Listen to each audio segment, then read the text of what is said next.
নমস্কার। গল্পকথনের সকল শ্রোতা বন্ধুকে আরও একবার স্বাগত জানাই। বন্ধুরা কেমন আছেন? আশা করি ভালো আছেন, সুস্থ আছেন। আপনাদের কাছে আমার আজকের নিবেদন সমরেশ মজুমদারের লেখা ছোট গল্প আঁচড়। এখন দিন দুপুরেই বাড়িটাকে ভুতুড়ে বলে মনে হয়। এই বাড়ির শেষ অধিবাসী হরশঙ্কর রায় দুপুরবেলায় চিঠি পড়ছিলেন। বর্ধমানের জীবনবাবু লিখেছেন, আপনার মেয়েকে আমাদের ভালো লেগেছিল, পছন্দ করেছিলাম, কিন্তু সে যদি বিবাহ করবে না বলে স্থির করেই থাকে, তাকে ডেকে নিয়ে গিয়ে এমন অপমান নাই বা করতেন। চিঠিটা পড়ে পাংশু চোখে ভেতরের দিকে তাকালেন হরশঙ্কর। বিশাল লম্বা বারান্দায় ক্যারামের বোর্ড পাতা হয়েছে। খটাখট স্টাইকারের শব্দ উঠেছে। এপাশে একটি বাচ্চা ছেলে, ওপাশে যে সে খুব সিরিয়াস। অসম সঙ্গীর সঙ্গে খেলাতেও তার মনোযোগ দেখবার মতো। 25-এর গায়ে বয়স, এক নজরে চোখ জুড়িয়ে যায়। শুধু বাঁ কপালে ইঞ্চিখানেক গভীর দাগ ছাড়া। ওপাশে রেডিওতে নাটক হচ্ছে। রেডিওটা ক্যারাম বোর্ডের পাশে। দ্বিতীয় চিঠিটা খুললেন হরশঙ্কর। কলকাতার চৌধুরী কোম্পানির চিঠি। এর আগে অনেকগুলো পেয়েছেন। এই বাড়ির অন্যান্য শরিকরা তাদের অংশ ওই কোম্পানিকে বিক্রি করতে বাধ্য হয়েছে। বিভিন্ন কর এত বাকি ছিল যে বাড়ি নিলামে উঠতে যাচ্ছিল। তাছাড়া এই পাড়া গায়ে কেউ আজকাল পড়ে থাকতে চায় না। শহরে একটা ব্যবস্থা করে যে যার মতো সরে পড়েছে। এই পুরনো শরিকি বাড়িতে কে থাকবে? কোম্পানি লিখেছে আর 1 মাস পরেই তাদের কাজ শুরু হবে। অতএব ওই সময়ের আগেই তাকে এই বাড়ি ছাড়তে হবে। কোম্পানির প্রতিনিধি হিসেবে একজন ইঞ্জিনিয়ার কয়েকদিনের মধ্যেই এখানে আসবেন। রেডিওতে যে নাটক, তার এখন শেষ পর্ব। প্রচণ্ড বাগবিতণ্ডা চলছে পাত্রপাত্রীদের মধ্যে। হরশঙ্কর ব্যস্ত হলেন। তার নজর গেল ক্যারাম বোর্ডের দিকে। দুটো হাতে কান চাপা দিয়ে মেয়েটা পাথরের মতো বসে আছে। মুখে চোখে অদ্ভুত যন্ত্রণা শুরু হয়েছে। হরশঙ্কর তার অনড় শরীর নিয়ে দৌড়ে যাওয়ার আগেই মেয়েটি চিৎকার করে উঠল। ওর শরীর থরথর করে কাঁপছে। সঙ্গী বালক বিস্ময়ে তাকে দেখছে। হরশঙ্কর রেডিওটা বন্ধ করে মেয়েকে ধরলেন। মুহূর্তে নেতিয়ে পড়ল সে। হরশঙ্কর উৎকণ্ঠিত গলায় ডাকলেন, সুবর্ণা, মাগো। 1 মাস সময় এমন কিছুই নয়। 3 ছেলের সঙ্গে এই নিয়ে মনোমালিন্য। তারা চাইছে হরশঙ্কর স্ত্রী কন্যাকে নিয়ে তাদের কাছেই থাকুক। কিন্তু কলকাতা শহরে এই মেয়ে কিছুতেই যাবে না। কোনো রকম চিৎকার চেঁচামেচি ওর নার্ভ কিছুতেই সহ্য করতে পারে না। উত্তেজিত কণ্ঠস্বর শুনলেই সে হিস্টেরিয়া রোগীর মতো আচরণ করে। এই কারণে মেয়েটা কলেজে পড়তে শহরে যেতে পারেনি। এই জন্যেই গ্রামের নির্জনতা ছেড়ে কোথাও যাওয়ার প্রশ্ন ওঠেনি। ওই রকম ঘটনা ঘটলে সারাটা দিন আচ্ছন্নের মতো শুয়ে থাকে মেয়েটা। অবশ্যই এটা একটা মানসিক ব্যাধি। মনের ডাক্তার দেখানো দরকার। ছেলেরা বলে হচ্ছে, কিন্তু কিছুতেই সুবর্ণাকে এই গ্রামের বাইরে নিয়ে যাওয়া যাবে না। আজ রেডিওতে অমন নাটক হবে তা কে জানত? সাহিত্য কন্যার পাশে বসা স্ত্রীর দিকে তাকিয়ে হরশঙ্কর বললেন, আজ আবার চিঠি এসেছে। একজন ইঞ্জিনিয়ার আসছে। কেন? সুধাময়ী মেয়ের মাথায় হাত বোলাতে বোলাতে থেমে গেলেন। বাড়ির দখল নিতে বোধ হয়। 1 মাস সময় দিয়েছে। কি যে করি। এখানেই থাকতে হবে। দত্তরা শুনছিলাম বাড়ি ভাড়া দেবে। অসম্ভব। এই গ্রামে আমি বাড়ি ভাড়া নিয়ে থাকব? তাহলে শহরেই যেতে হবে। বর্ধমানের জীবনবাবু চিঠি দিয়েছেন, বেশ কড়া চিঠি। তোমার মেয়ে বিয়ে করবে না যখন তখন আর 5টা লোককে বিরক্ত করা কেন? হরশঙ্কর উত্তেজিত হতে গিয়ে সামলে নিলেন। সুবর্ণা ঘুমোচ্ছে। সুধাময়ীর চোখে জল, আঙুল সুবর্ণার কাটা দাগের ওপর। পরনে হলুদ শাড়ি, খোলা চুল। সুবর্ণা তাদের বার দালানে এসে দাঁড়ালো। তার মুখ শান্ত, চেহারায় স্নিগ্ধতা, কিন্তু একটা গাম্ভীর্যের ছায়া চাহনিতে, ঠোঁটের কোণে। বার দালানের সামনে অপেক্ষা করছিল 4 থেকে 5 বছরের শিশুরা। এরা সবাই এই গ্রামের নিম্ন শ্রেণীর চাষি পরিবারের। এদের পোশাক দেখলেই সেটা বোঝা যায়। সুবর্ণাকে দেখেই সবাই কলকল করে উঠল। সুবর্ণা বলল, আস্তে আস্তে, চিৎকার করে একসঙ্গে কথা বলতে নেই। শিশুরা শান্ত হলো। এখন ওরা সুবর্ণার সামনে প্রতিদিন দুপুরে যদি কোনো বিঘ্ন না ঘটে, তাহলে এটা সুবর্ণার নেশা। গ্রামের এইসব শিশুদের সে পড়ায়। এদের অক্ষর পরিচয় হয়ে গেছে। বিভিন্ন রকমের ছড়া শেখার পালা চলছে। এই একটি কাজ করে আনন্দ পায় সুবর্ণা। এইসব অবহেলিত শিশুদের সঙ্গে এইভাবে সময় কাটিয়ে সে তৃপ্ত হয়। সুবর্ণা ছড়া বলছিল, শিশুরা তাই কচি গলায় আওড়াচ্ছিল। একসময় সুবর্ণা চুপ করতেই শিশুরা সরল গলায় উচ্চারণ করল, 7 কোটি সন্তানের হে মুগ্ধ জননী, রেখেছ বাঙালি করে মানুষ করনি। সুবর্ণা চোখ বন্ধ করেছিল। হঠাৎ শিশুরা থেমে যেতে সে অবাক হয়ে চোখ খুলতেই দেখল একটি সুঠাম পুরুষ শিশুদের পিছনে এসে দাঁড়িয়েছেন। সুবর্ণার কপালে ভাঁজ পড়ল। যুবক বলল, মাপ করবেন, আমি হয়তো ব্যাঘাত ঘটালাম। এই ছড়াটা শুনে মজা লাগলো। সুবর্ণা বিরক্ত গলায় প্রশ্ন করল, মজা লাগলো মানে? কখনো শোনেননি? এই মানুষকে সে কখনো দেখেনি, তবে সে যে এই গ্রামের মানুষ নয় এটা পরিষ্কার। শুনেছি, কিন্তু কখনো মানেটা বুঝতে চেষ্টা করিনি। মানেটা নিশ্চয়ই আপনাকে বোঝাতে হবে না? হবে, কারণ 7 নয়, এখন বোধহয় 17 কোটি হয়ে গেছে সংখ্যাটা। আপনি রেগে যাচ্ছেন। যুবক হাসল। মানুষ হয়নি, বাঙালি হয়েছে এটা বোঝা সোজা, কিন্তু অত কোটি বাঙালির জননী মুগ্ধ হলেন কোন যুক্তিতে, এটা ভেবেছেন? আপনি কি চান? কিছু না। এই বাড়িতে হরশঙ্কর রায় থাকেন, কিভাবে তার দর্শন পাব? ওপাশের দরজা দিয়ে ঢুকে ওপরে উঠে যান। ধন্যবাদ। যুবক বিনম্র ভঙ্গিতে নির্দিষ্ট পথে এগোলো। সুবর্ণার কপালের ভাঁজ কিছুতেই মেলাচ্ছিল না। হরশঙ্কর বুঝতে পারছিলেন না কিভাবে এই যুবককে আপ্যায়িত করবেন। সুধাময়ী বিস্মিত হয়ে মাথায় আঁচল ঢেকে হরশঙ্করের পিছনে দাঁড়িয়ে। ওপাশের চেয়ারে যুবক। যুবকের নাম সোমনাথ। হরশঙ্কর বললেন, আমি আজই জীবনবাবুর চিঠি পেয়েছি। আমার খুব লজ্জা করছে। উনি ঠিকই লিখেছেন। সোমনাথ বলল, আপনাদের অসুবিধেটা কোথায়?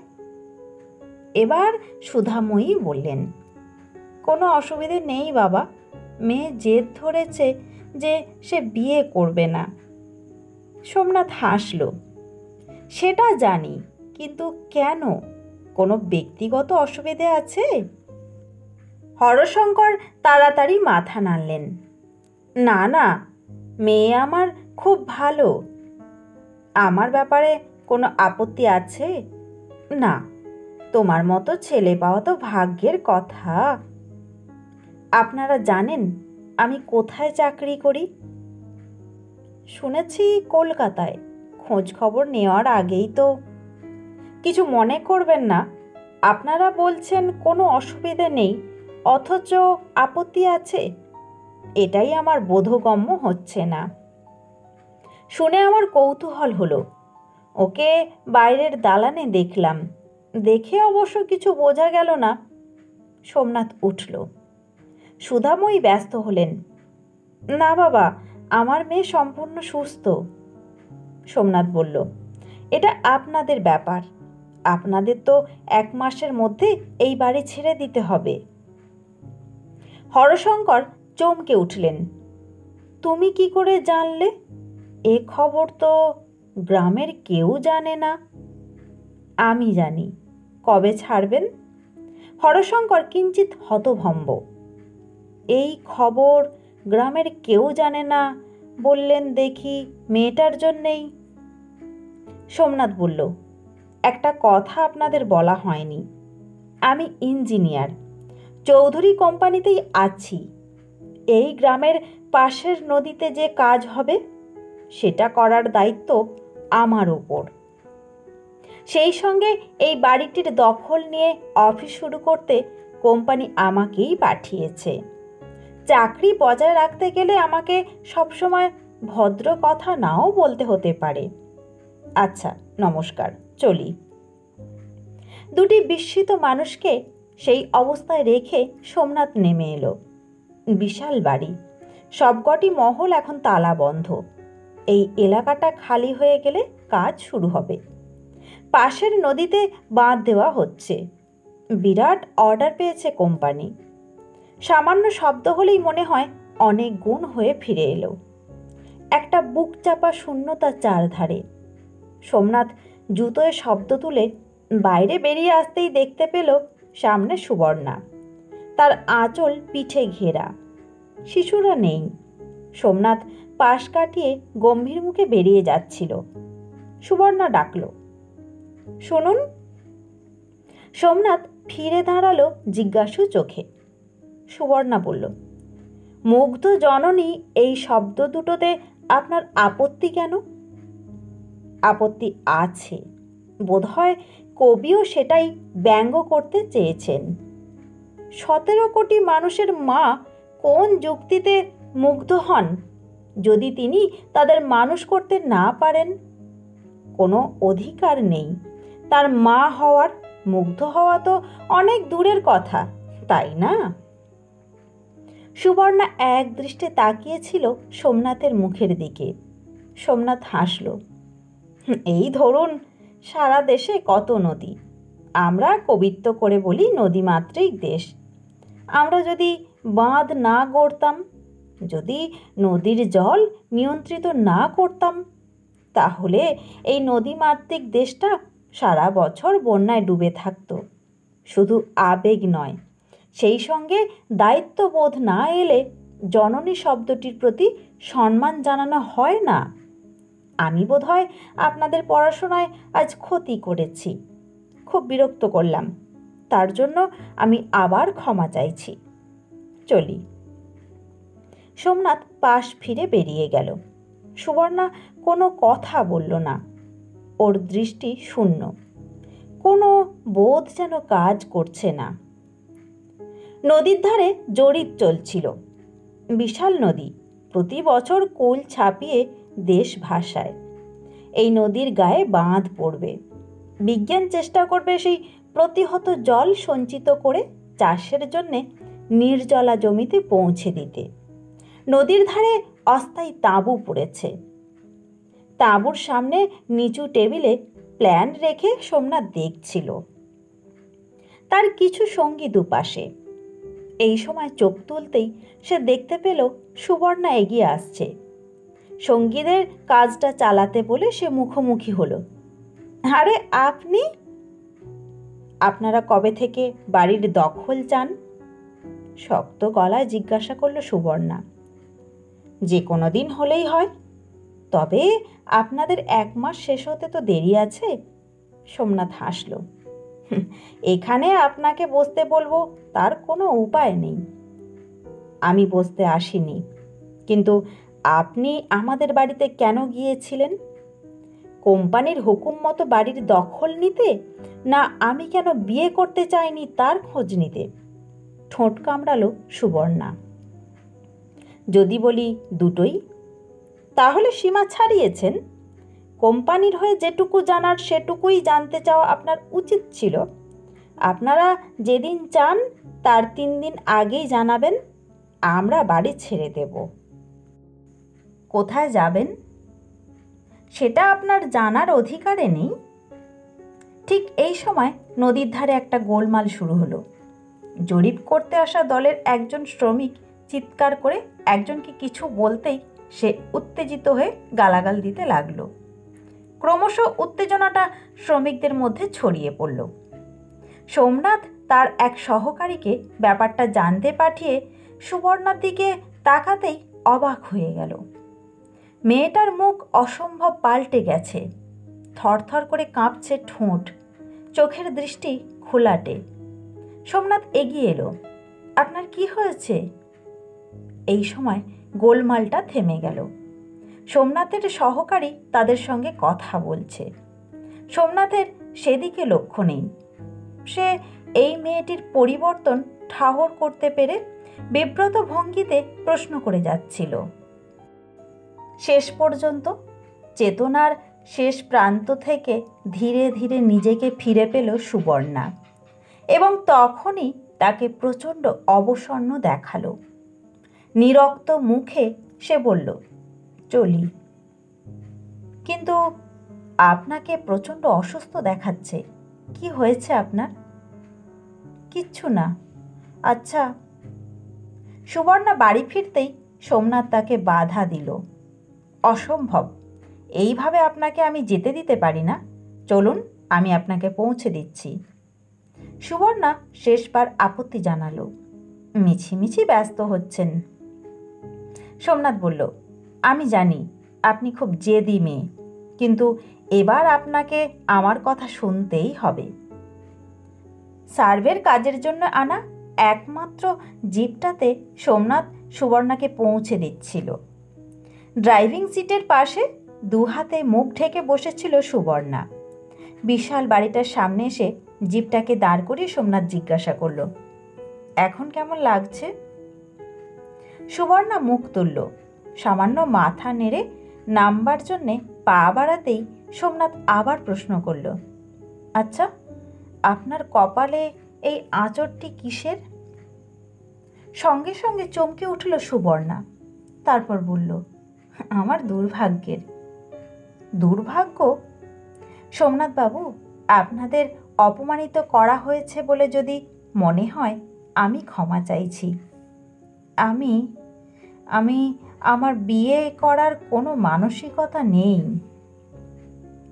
এর সঙ্গে ওই আঁচড়ের কি সম্পর্ক? সম্পর্ক আছে। আয়নায় এই আঁচড়টার দিকে তাকালেই মুগ্ধ জননীর অমানুষদের ছবি দেখতে পাই। তাছাড়া দেখলেন যে আমি কীরকম অসুস্থ হয়ে পড়ি হঠাৎ হঠাৎ, আর কাউকে বিব্রত করতে। সুবর্ণা কথা শেষ না করেই ঠোঁট কামড়ালো। সোমনাথ বন্ধুর গলায় বলল, ছবিগুলো আমাকে দেখাবেন? খানিক ভাবল সুবর্ণা, তারপর অন্যরকম স্বরে বলল, আমার কাছে একটা অ্যালবাম আছে। সেই অ্যালবামে প্রথম ছবি ওই বাড়িটার। এতটা জীর্ণ তখন ছিল না। এই গ্রামের বর্ধিষ্ণু পরিবার হিসেবেই প্রসিদ্ধ ছিলাম। আমার বাবা ছিলেন 8ম সন্তান। সমস্ত বাড়ি গম গম করত 8 ভাইয়ের ছেলে মেয়েদের চিৎকার চেঁচামেচিতে। আমি তখন শিশু। ঠাকুরদা মারা যাওয়া মাত্র চেহারা পাল্টে গেল বাড়িটার। যে যার সম্পত্তি আলাদা করে নিতে চায়। অধিকার ভাগাভাগি যে কী জিনিস সেটা তখন না বুঝতে পারলেও যে চেহারাগুলো চিনতাম সেগুলো অচেনা হয়ে গেল। দিন রাত ঝগড়াঝাঁটি। কোনো ভাই যেন আর রক্তের বন্ধন সহ্য করতে পারছে না। আমি, সেই 5 বছরের আমি, ওই রকম শুরু হলেই ভয় পেয়ে ঠাকুরমার কাছে চলে যেতাম। সেই মুগ্ধ জননী তখন ঠাকুর ঘরে চোখ বন্ধ করে বসে তার শালগ্রাম শিলার সামনে কেঁদে যেতেন। আমি তার আঁচল ধরে চুপ করে বসে ভাবতাম, এই ঘরে যেন ওই স্বার্থের চিৎকারগুলো না ঢোকে। কিন্তু শহরে ঘরে আগুন লাগলে মন্দিরও পুড়ে ছাই হয়ে যায়। বাড়িটার ভাগ বাটোয়ারা শেষ হয়ে গেলে জ্যাঠারা ছুটে এলেন ঠাকুর ঘরে। সেখানে ঠাকুরমার শালগ্রাম শিলা রয়েছে যে সোনার সিংহাসনে, সেটাকে 8 ভাগ করতে হবে। সিংহাসন টুকরো করার জন্যে শ্যাকরাকে সঙ্গে এনে হামলা করলেন তারা। ঠাকুমা অনেক মিনতি করলেন তার ঈশ্বরের সিংহাসনকে রেহাই দিতে। তাকে জোর করে সরিয়ে দেওয়া হলো। আমার বিস্ফারিত চোখের সামনে যখন সিংহাসনের ওপর শায়িত শালগ্রাম শিলার দিকে ওদের নোংরা হাত এগিয়ে যাচ্ছে, সেই সময় ঠাকুমার চিৎকার শুনতে পেলাম, খুকু, আমার ঠাকুরকে বাঁচা। পাগলের মতো ছুটে যাচ্ছিলাম সামনে, আর তখনই এক জ্যাঠা সেই পাথরটাকে ছুঁড়ে দিলেন কোনো লক্ষ্য না করে, আর আমার কপাল যেন সেটাকে টেনে নিল। অজ্ঞান হয়ে গেলাম। শুধু জ্ঞান হারাবার আগে রক্তের লাল পর্দা চোখের সামনে চলে আসতে মানুষগুলোকে অন্যরকম মনে হয়েছিল। নিঃশ্বাস নিল সুবর্ণা। এইসব ছবি আমার অ্যালবামে নেই, কিন্তু যখনই মানুষের স্বার্থসন্ধানী চিৎকারগুলো কানে আসে, তখনই আমি কয়েকটা লাল নেকড়ের মুখ দেখতে পাই। সোমনাথ মমতায় তাকালো। আপনার ঠাকুমা মুগ্ধ জননী ছিলেন, কিন্তু সন্তানদের মানুষ করেনি। হয়তো হয়তো নয়, নিশ্চয়ই। আপনাকে বলেছিলাম না, নদীর জল ভালো, কিন্তু তার শরীরে বাঁধ প্রয়োজন। মানুষেরও তেমনই, শিক্ষার বাঁধ, রুচির বাঁধ, সংযমের বাঁধ। কিন্তু আপনার কাছে আমার একটা প্রশ্ন আছে। বলুন, আপনি নিজেকে নষ্ট করতে চান কেন? নষ্ট করতে চাই? নিশ্চয়ই। অতীতের একটা স্মৃতি কেন আঁকড়ে আছেন? আমি না, স্মৃতি আমাকে আঁকড়ে আছে। এই দায় নিয়ে আমি কারোর জীবন অসুস্থ করতে চাই না। তাছাড়া আমার যেসব সন্তান আসবে, তারাও তো একদিন সিংহাসন টুকরো টুকরো করে নিতে পারে না? সুবর্ণা নেমে দাঁড়ালো। সোমনাথ বলল, দাঁড়ান। তারপর গাড়ি থেকে নেমে বলল, মানুষ যখন প্রথম আগুনের ব্যবহার করেছিল, তাতে তার হাত পুড়েছিল। কিন্তু তখনই যদি আগুনকে বাতিল করা হতো, তাহলে সভ্যতা তো এখনো আদিম গুহায় মুখ গুঁজে থাকতো, তাই না? মানে, শুধু মুগ্ধতাই নয়, তার সতর্ক ব্যবহার চাই। এটুকু নিশ্চয়ই জানেন, আপনার কপালের ওই আঁচড় এখন থেকে অন্য অর্থে ব্যবহার করুন। কি অর্থ? অভিজ্ঞতাই মানুষকে অভিজ্ঞ করে, আর অভিজ্ঞ মানুষই ঠিক কাজ করে। শুনুন, আপনি মোটেই অসুস্থ নন। 17 কোটি মানুষের এই দেশে আপনার চাইতে সুস্থ কেউ হতে পারে না। সেই সুযোগ কেন হারাচ্ছেন? আমি ভয় পাই কেন? সুবর্ণার মুখে দ্বিধার ছায়া। সোমনাথ বলল, নদীর একদিকে বাঁধ দিলে অন্য দিক ভেসে যেতে পারে, কিন্তু দুটো দিক যদি বেঁধে ফেলা যায়, তাহলে জল নিয়ন্ত্রিত হবেই। আপনি যদি আমাকে সেই সুযোগ দেন, তাহলে সোনার সিংহাসন আর টুকরো টুকরো হবে না। সুবর্ণা হেসে ফেলল। এই প্রথম তাকে হাসতে দেখল সোমনাথ। তারপর শূন্য বিশাল বাড়িটার দিকে একবার তাকিয়ে বলল, এখান থেকে আপনার মাকে ডাকুন তো। মাকে? এখান থেকে কেন? উত্তরটা একটু পরেই দেব। শুনতে পাবে না বোধ হয়। শুনতে পায় এমন গলায় ডাকুন। একটি মেয়ে তার মাকে ডাকছে। সুবর্ণা একটু দ্বিধা এবং মজা পেল। তারপর গলার স্বর উদ্যত করে চিৎকার করে ডাকল, মা। আর ওই একটি নাভি মিশ্রিত ধ্বনি যখন সামনের বাড়ির কক্ষে কক্ষে প্রতিধ্বনিত হয়ে ফিরছিল, তখন তার মনে হলো সমস্ত পৃথিবীটা আচমকা পরম রমণীয় হয়ে উঠেছে। তার উজ্জ্বল মুখের সামনে এক ঝাঁক পায়রা ওই ধ্বনি শুনে পাখা ঝটপটিয়ে উড়িয়ে গেল শরিকদের পরিত্যক্ত কক্ষ থেকে। এই অমৃত শব্দটি কানে ফিরে আসতেই মুগ্ধ চোখে তাকালো সুবর্ণা সোমনাথের দিকে। সোমনাথ বলল, আপনার বাবা মা ওপরের বারান্দায়, আমি কি ভেতরে যেতে পারি আপনার সঙ্গে? নির্মেঘ সুবর্ণা সূর্যের মতো হাসল, হেসে মাথা নাড়ল। আপনারা শুনছিলেন সমরেশ মজুমদারের লেখা ছোট গল্প আঁচড়। গল্পটি ভালো লাগলে ভিডিওতে একটা লাইক দিয়ে পাশে থাকবেন। সকলে খুব ভালো থাকবেন। ধন্যবাদ।